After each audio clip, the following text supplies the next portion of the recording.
Edouard, bonjour. Comment s'est passée la semaine et comment tu as senti la réaction du groupe après la défaite de la semaine dernière contre le Standard? Dans l'ensemble, très bonne.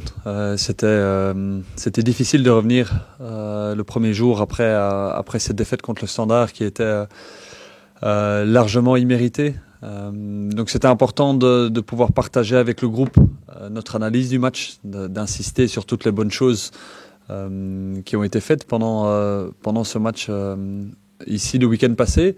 Et la réaction du groupe a été très positive ensuite. Une fois que cette déception, cette frustration a été évacuée, on a pu se reconcentrer et se focaliser sur ce qu'on doit faire demain au Style. Tu disais avant les matchs contre Anderlecht et contre le Standard, forcément que ce sont des matchs où la motivation vient très naturellement, évidemment, puisque on en parle longtemps à l'avance, etc. Comment est-ce qu'on fait le switch finalement pour rester motivé? Forcément, c'est des joueurs professionnels, etc. Mais sur l'ensemble ici des trois matchs qui sont forcément un petit peu moins sexy au niveau de l'affiche en tout cas. Il y a plusieurs choses. Il y a d'abord le fait de pouvoir rebondir suite à la défaite du Standard. Donc il y a une motivation qui vient de ça, de donner une réaction et d'aller chercher le résultat demain qu'on n'a pas eu le week-end passé. Donc ça c'est la première chose. Et puis le fait aussi qu'ici il y aura pas vraiment entre guillemets d'entraînement pendant les 7 prochains jours maintenant, parce qu'il y a que 48 heures entre les trois matchs. Et donc ça veut dire que le noyau va tourner. En plus avec la suspension maintenant de Zorgan demain et probablement lors du prochain match qu'on courtrait aussi, ça fait qu'il y a presque tout le noyau qui va avoir des minutes, voire sera titulaire sur ces trois matchs-là. Donc il y a aussi une impulsion d'énergie qui vient de ça, du fait que tout le monde se sente concerné par ces trois matchs. Et il y a tout le noyau aussi qui se rend compte et qui ressent l'importance des points qui sont à prendre ici sur la semaine qui vient. Tu parlais de l'absence de Zorgan. C'est vrai qu'on n'imagine pas que, vu la tendance du début de semaine, qu'il ne soit pas suspendu du tout.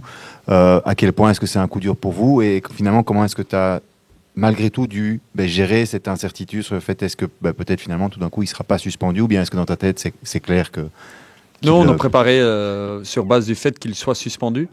Et c'est un des joueurs les plus dangereux du championnat, de tout le championnat, pas juste de notre équipe, mais de tout le championnat depuis le début de saison. Sa contribution sur notre plan d'attaque, sur la vitesse de circulation et puis sur la création d'occasions, il a un rôle qui a été super important jusque-là, mais comme toujours, ça ouvre la porte pour quelqu'un d'autre maintenant. Il y a certains joueurs clés qui étaient sur le banc lors des 2 derniers matchs. Différents profils, ça peut nous permettre de rentrer un autre attaquant dans l'équipe, de donner une occasion ici à Ben Boily, ou alors de faire revenir dans l'équipe Golizadeh, ou alors de donner un rôle complètement différent à Damien Marc dans l'équipe, etc., etc. Donc le fait d'avoir différentes possibilités là est super intéressant pour l'équipe qui commencera et l'ensemble du groupe. Qu'est-ce qui vous a décidé à aller en appel et qu'est-ce que vous attendez de cet appel justement? Ça, je laisse au club de réagir là-dessus. Il y a un premier appel qui a été fait. Il y a un deuxième appel qui sera fait dans le courant de l'après-midi ici. Mais je m'occupe simplement du sportif, donc je laisse ça à ma direction à gérer avec le joueur et à faire de leur mieux pour réduire la sanction. Quelles sont les nouvelles du noyau? Est-ce qu'il y a des joueurs qui ne sont pas disponibles pour demain? Knežević a donc été opéré ici en début de semaine. Van Klemput poursuit sa revalidation. Anthony Descott a encore eu une blessure musculaire lors du match de U23 le week-end passé, lors duquel il a marqué. Donc lui est absent. Et donc ces trois joueurs-là, plus l'absence de Zorgan. Mais pour le reste, tout le monde est disponible. Tu parlais du remplacement de Zorgan qui a commencé la saison plutôt en 6, qui a joué plutôt en 10 ces dernières semaines. Est-ce que finalement, le fait qu'il ait cette polyvalence et que donc d'autres joueurs aient déjà bougé aussi autour de lui, est-ce que ça facilite justement le fait de devoir s'en passer, outre, comme tu as dit, le fait qu'il soit très important, mais d'avoir plusieurs possibilités puisque plusieurs postes? Oui, exactement. Et mais il y a les joueurs que j'ai cités, Ben Boily, Marc, Golizadeh, il y a aussi Dan Heymans qui était sur le banc et qui est monté en cours de deuxième mi-temps le week-end passé. Donc on a différentes possibilités. C'est aussi une des choses qui est importante pour nous, c'est que depuis le début de saison, on a évolué avec 4 ou 5 systèmes différents, que ce soit en 3-5-2, en 3-6-1, en 3-4-3 et le week-end passé en 3-4-1-2 avec un numéro 10 et 2 vrais attaquants. Donc oui, cette flexibilité-là nous donne des possibilités intéressantes encore pour demain. Est-ce que l'opération qu'a subi Knežević et son absence te pousse à vouloir recruter un défenseur supplémentaire en janvier? Non, je pense pas. Je pense pas. C'est très très loin encore janvier. D'où l'étonnement que j'ai là. Donc, en principe, non. On a Boukamir, on a Wazinski qui progresse vraiment bien. Boukamir a très très bien joué depuis ce retour de blessure avec l'U23. Donc, non, en principe, il n'y aura pas de raison de recruter un défenseur au mois de janvier. Les 3 matchs ici, c'est vrai que le club n'est pas spécialement habitué à devoir enchaîner comme ça. Pareil finalement pour les adversaires qui n'ont pas non plus le noyau parce que c'est pas ces 3 adversaires qui sont pas européens. Comment est-ce qu'on le gère, on le prépare aussi, j'imagine déjà cette semaine différemment. Je suppose que dès ce premier match, la préparation n'est pas tout à fait la même que si tu rejouais seulement une semaine après.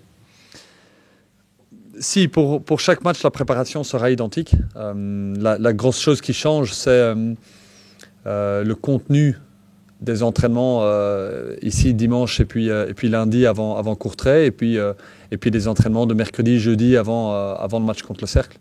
Mais ce qui est super important, c'est de rester uniquement concentré sur le match de demain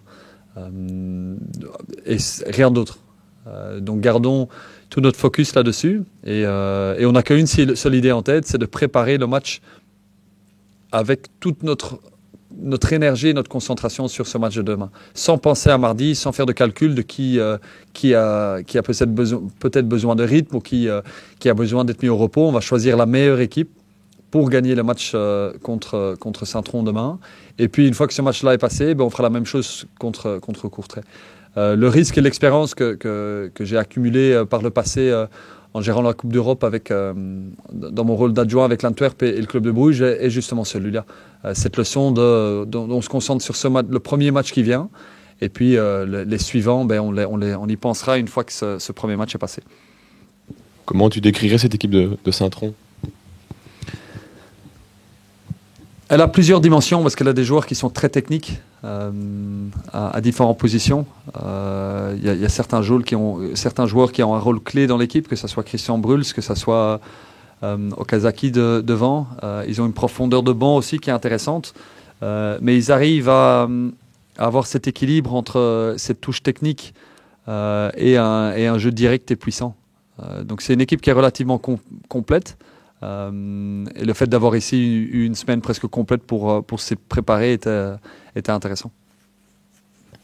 À quel genre de match justement par rapport à ce que tu viens de dire tu t'attends demain aussi avec toujours la particularité du synthétique forcément c'est la même chose chaque année mais voilà quel type de match tu attends? Un match qui est rapide en tout cas dû avant tout comme vous dites à l'aspect synthétique, cette surface qui rend le jeu un peu plus rapide, c'est certain. Et donc c'est intéressant pour nous de pouvoir s'entraîner là-dessus ces derniers jours, de se préparer à la vitesse à laquelle on devra faire tourner le ballon. Et on est prêt à être agressif sur Saint-Tron, parce qu'on sait que si on laisse leurs joueurs de qualité au ballon, ils peuvent nous mettre en difficulté, mais on est prêt aussi à jouer un match avec de l'engagement physique et à gérer ce jeu direct que Saint-Tron est capable de mettre en place.